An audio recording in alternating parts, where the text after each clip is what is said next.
salah satu bagian siklus biogeokimia yang mengalir dari komponen abiotik ke biotik lalu kembali lagi ke abiotik. Keberadaan dua ini sangat diperlukan untuk pelestarian makhluk hidup dalam ekosistem. Terima kasih atas penyampaiannya. Yang kedua akan disampaikan oleh Dedek. Adanya kan. Untuk beberapa manfaat siklus fosfor, diantaranya yang pertama, siklus fosfor dapat membantu dalam mendukung keberlanjutan dan produktivitas tanaman. Kedua, siklus fosfor yang menjadi faktor yang mendukung transfer energi, nutrisi melalui rantai makanan. Ketiga, siklus fosfor yang masuk ke dalam ekosistem air melalui air hujan ataupun aliran air sungai dapat menyokong kehidupan di ekosistem air. Yang keempat, siklus fosfor dapat menyediakan kebutuhan fosfor yang cukup bagi pertanian dan industri. Dan yang kelima, siklus fosfor terikat erat dengan siklus nitrogen dan sulfur, juga biokimia. Terima kasih Dede. Yang ketiga dan akan disampaikan tahapan pada siklus fosfor. Tahapan pertama untuk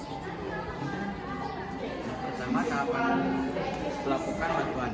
Pelapukan batuan terjadi secara alami dan dipengaruhi oleh faktor cuaca, hujan, dan erupsi yang menyebabkan perpindahan fosfor dan bercampur ke dalam tanah.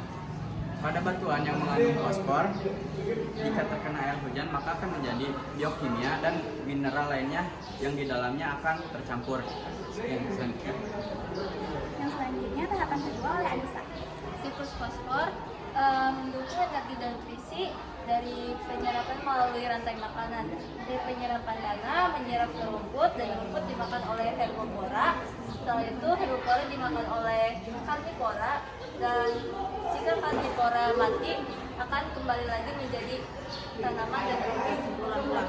Sekian, terima kasih. Tahapan ketiga oleh Gabriela. Yang ketiga yaitu dekomposisi dan dekomposisi. Berikut fosfor yang telah masuk ke alam dan lingkungan melalui proses penguraian atau biasa disebut dengan dekomposisi. Fosfor yang telah masuk ke dalam tanaman dan hewan akan diurai oleh dekomposor. Ketika tanaman dan hewan tersebut mati, maka fosfor organik akan kembali ke tanah sebagai tempat asalnya. Yang terakhir akan disampaikan oleh Cynthia. Untuk yang keempat, fosfor yang ada di dalam tanah. Bakteri yang ada di dalam tanah kemudian memecah fosfor menjadi bentuk-bentuk fosfat yang kemudian proses ini dinamakan mineralisasi. Nah, sesudah itu fosfor yang ada di dalam tanah dapat berakhiran di lautan atau saluran air dan dapat pula membentuk sedimen baru dari waktu ke waktu yang dinamakan proses sedimentasi.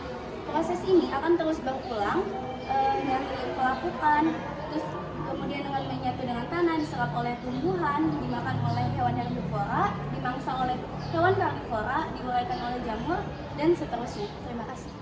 Terima kasih kepada teman-teman semua yang telah menyampaikan materi. Selanjutnya kelompok kami meminta saran dan masukannya dari Ibu. Udah bagus banget ya cara menyampaikan materinya. Dan cuman ibu mau tanya itu yang apa sih, itu kan ada jamur ya. Nah, apakah jamur tersebut mengandung bakteri atau enggak?